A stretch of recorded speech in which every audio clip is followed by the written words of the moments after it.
Hey everybody, it's Dr. Jackson here. I hope that first video kind of gave you some insight to taking a look at how you're approaching things, and all we're doing is initiating a classroom partnership that improves our relationships with our white teachers and our black students, and that's all this is about. What we're going to deal with in the second part here is who's in control. It is the 10 commandments of urban school classroom management. Classroom management has become one of the most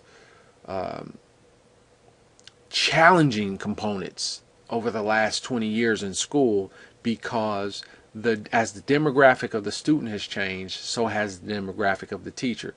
I mean, 20, 30 years ago, classroom management was not an issue.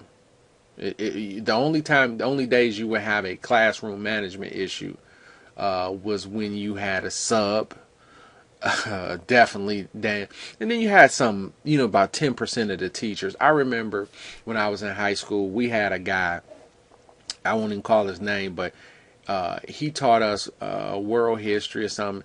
He was the worst. He couldn't manage the class. He was scared of the kids. And this was a man. I mean, so it doesn't matter. It's men and women. It's just problems. It's personality types. That's why I showed you that first. When these problems are occurring, they're personality issues. When there's conflict with students and kicking out and arguing with students, that's a personality conflict. What I want to get out of the way, and I'm gonna assume this, that racism is less than 1% of the problem. I just don't believe teachers are racist. I just don't. I mean, you got people who have biases, but I don't believe teachers are racist. I just don't think anybody in their mind says I'm going to go and be an undercover racist and go teach some black kids. I just do not believe that. I just think that's just too stupid and too far-fetched. What I do believe is people have biases. They have hidden beliefs that were invested in over time, and things they've seen and what they think, and are not quite certain. And so they're not even aware a lot of times that they think, or it's coming out that way, or they believe that. You know what I'm saying? So what we want to do is we want to make sure people are aware. We want to show you things that increase our awareness. That's why we said increase cultural awareness, because awareness is the key. Awareness creates the type of environment that's going to give us a successful outcome. So we want to look at who's in control. Who is in control? These 10 commandments of urban school classroom management, I believe, have to be specific to the student we're dealing with, because that's where we're seeing out of control classroom environment. It's completely out of control. So we need to take the classroom back, and here's how we do it. The first thing is that you got to know your population. So I asked, do you know them? Now, when you're looking at the Title I population, always remember we have heavily kids living separated from their biological parents, coming from grandparent homes. That means that's a second generation guardian.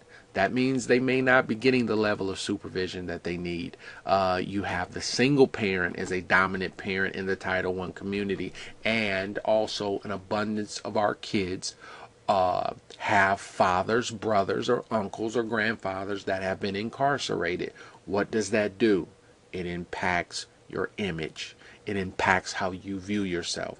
A lot of times, poor value of education has been passed down generationally. That's why you'll find so many kids are first generation high school graduate.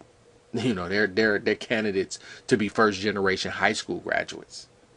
You know what I'm saying? So they're coming from some crazy situations, and we have to be above those influences. We have to raise the standard. If we understand our students, it just means, listen, our students have changed, their values have changed, and that changes the dynamic of the classroom.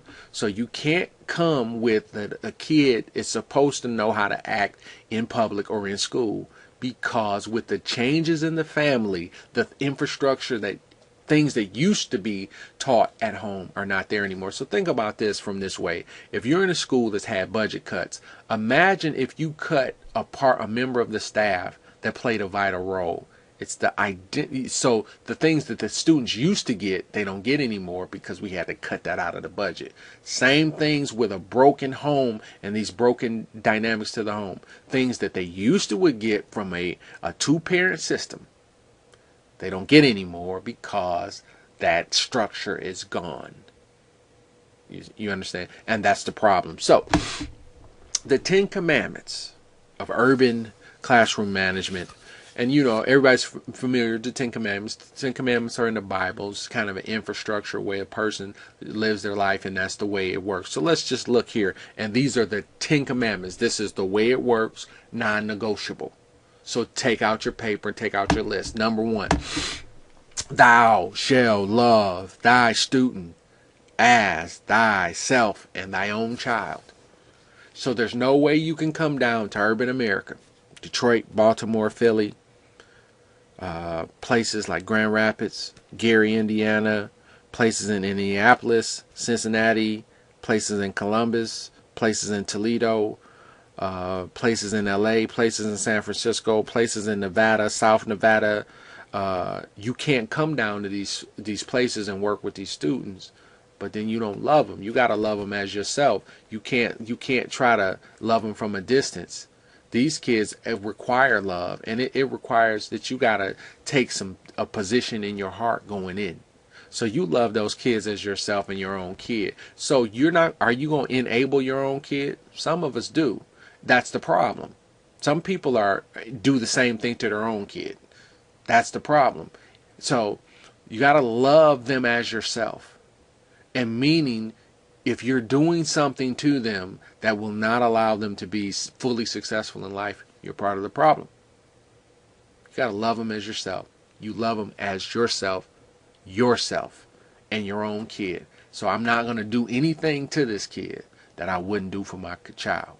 So that's just the standard by which urban education must be done. There's too much fluctuation on how we feel about our students. Someday we hate them, someday we don't like them, someday we love them.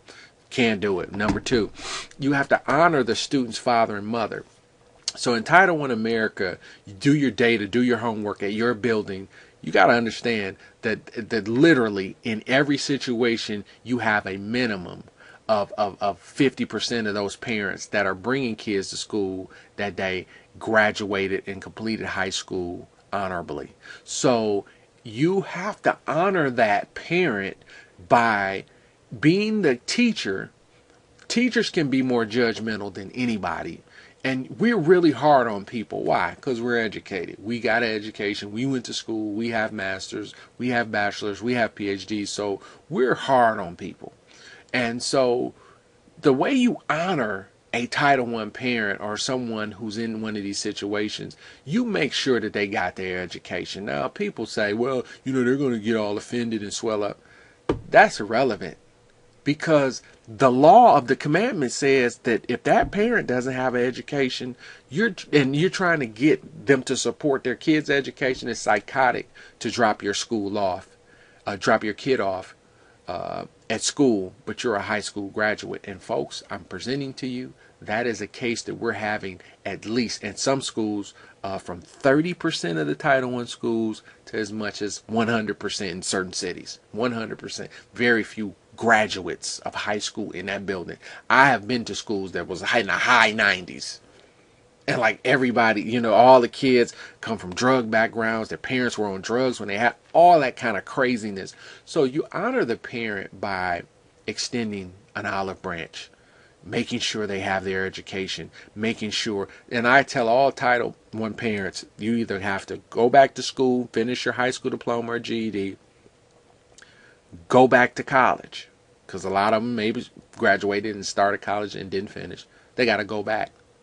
So they have to do something to improve themselves. You're not going to sit up in here and just not develop. And that's the love that causes that to happen. This sport of urban education, working with black students, is a love sport. See, initiating the classroom partnership. We don't have a partnership if the parent's not in the loop.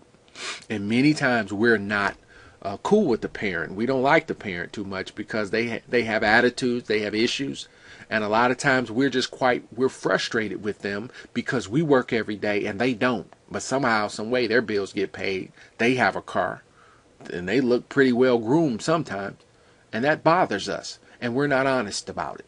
We're not honest. It annoys a working young mother to see another mother not take care of her kids. And see, we've had this ongoing conflict between our female teachers and our female parents. And and we can't initiate a partnership if we got that female energy going on. I talk more about that extensively in later trainings. Number 3, thou shalt not kill dreams or confidence of our students.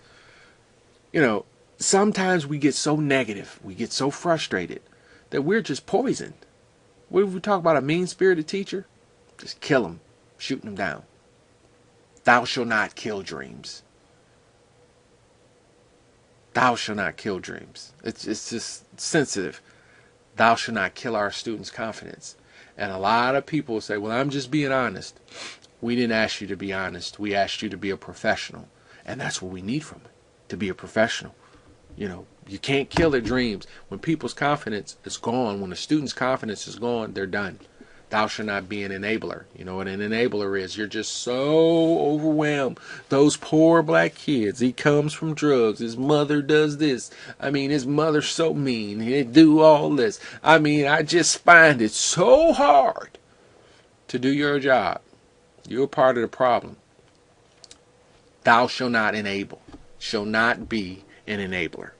Everybody look to the front. They won't know I'm talking about you. Number 5, thou shall show empathy and not sympathy. Empathy, not sympathy. Sympathy is enabling. Sympathy will overlook error. Empathy says, dude, you come from a bad background. It's sad your mother used drugs. It's sad your mother has issues. It's sad you don't know your dad. It's sad your dad left you. It's sad. Sad to be from a background you don't know none of your parents. Okay, those are your circumstances. But here's what we're going to do to beat them. Empathy. That's the difference. That's the difference, really. And that's it. And that's what we must have. Number 6, thou shalt not be afraid of thy students. How are you going to come down here and teach and be afraid of these kids? I don't understand. And I think those are people who want to be popular. They just don't want kids not to like them. Good luck with that.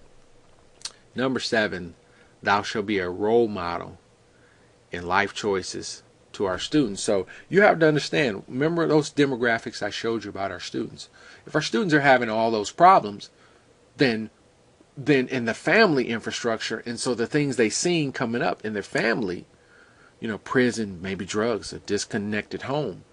When they come see a teacher that they spend 6 to 7 hours with a day, you become a role model. We're trying to make mentors role models. We're trying to make athletes role models, rappers role models. But the reality is, I'm telling you, this is so powerful, is that teachers are the number one role model in life. Parents, then teachers. And a lot of times, teachers. For this group, their teachers have more influence over them than their parents in many situations. You can make more of an impact. So, it's about role model in the way we live our life with our students. We can't even play with that. We can't even play with that. And it's really some ethical bounds there, because a lot of our faculty are into a lot of things. They may want to, hey, that's my personal life. I can go out and drink. I can go to the strip club. I can do this. I can do that. I can cohabitate. That issue came up at a school. One of the colleagues called one of their young colleagues out like, okay, you living with your boyfriend, and the kids know it. We can't, come on, man. Listen, if that's what you're doing, it's called zip it. If you're cohabitating, it's called we should know. You can do what you want to do, but zip it up. Why are you sharing that with a kid? Those are those rookie teachers that are under some influence that I can connect with a kid. I'm telling you, I want to be their friend. And if they're my friend, they'll do the work for me. They do the work for you. Learn how to read for you. I know how to read.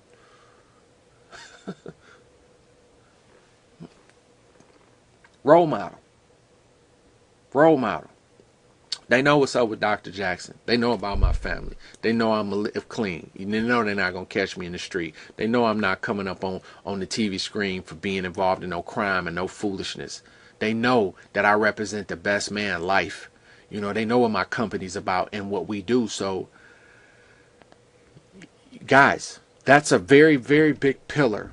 And it's a commandment because it's something where our students lack. And so if you're doing something in your life that will create conflict for the student's judgment and hinder your ability to be a role model, the thing is silence and not to share it and to advertise it, because our students are very impressionable and they really are watching their teacher and trying to get a gauge on what life is like and success, because they don't get that opportunity many times at home. Number 8, thou shalt engage, connect, talk to students, inquire, find a way to make your class fun and beneficial. That's powerful. That's the law. See, okay, connect. So you're not going to be a disconnected teacher who's a handout teacher. Everybody look to the front. They want to know I'm talking about you. Okay, and so talk to students. Talk to them. Not this theory, I go walk by the class, it's quiet. That's not evidence of learning. It's no evidence of learning just because your class is quiet. That's not evidence of classroom management because your class is quiet. It's not. Inquire, that means investigate, ask questions, classroom discussions, with first graders, second graders, third graders, fourth graders, fifth graders, sixth, seventh, eighth, and ninth. High school, discussion, inquire. Find ways to make your class fun within what we have to get done and beneficial. It's a law. This is what it has to be. It has to be that way. It has to be that way. That's the difference in being successful. Number 9, thou shalt work as a team. Urban education is a team sport. We support one another. It's no islands, no solo artists in urban education. We work with our principal. We work with security. We work with the lunch people. We work with maintenance. We work with classroom assistants. We work with the social workers. We work with the counselors. It's no one trying to create division among the team. And we have a lot of teachers. They don't work with the social workers. They don't want to cooperate with the other resources in the building, and they want to operate among themselves. And that's not the winning way. 10 commandment law is working as a team. And number 10 is thou shalt take care of thyself, thy health, and thy family. When you work in urban America, you're going to give. The kids are going to take. Why? They're going to take your energy. They're going to take your love. They're going to take your resources. So you got to make sure you take care of yourself, take care of your health, and take care of your family. Because you never want to be that teacher, that educator, like 40% of the educators I've met around the world that was in the process of trying to help and save other kids and lost their own family in this process. That's absolutely a violation of what we live. Our life is we serve. We got to take care of our family and ourselves. I've seen so many educators with cancer. I've seen so many divorced. And I've seen too many that have bad relationships with their own children. And that, my friend, is something that's heartbreaking. So we got to be cognizant of it. So in our last video, I'm going to break down to you, how do we do that then? How do we care for ourselves? How do we keep our health up? How do we protect our family? How do we have the best school year of our life? I mean, real time, to where we are really doing it and getting it done, not theory.